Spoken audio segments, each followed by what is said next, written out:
என்னால உன்னை குணப்படுத்த முடியுங்கிற நம்பிக்கை உனக்கு நிச்சயமா இருக்கு. பிறகு ஏன் கேட்கல? உங்களுக்கு செய்யறதுக்கு நிறைய இருக்கு ரவி. பல பேருக்கு உங்களோட தேவை அதிகமா இருக்குன்னா நான் இதுக்கு பழகிட்டேன். சொல்லா உங்களை பாக்கணுமா? எப்படி இருந்தாலும் என்னால உங்களை பார்க்க முடியாது. பார்க்கணும்.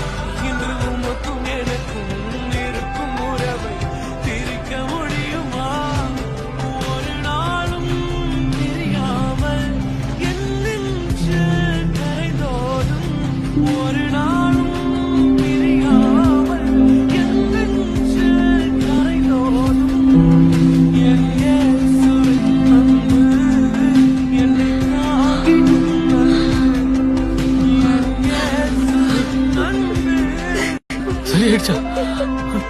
பார்க்க முடியுதா? பார்க்கறதுக்கு எனக்கு பயமா இருக்கு.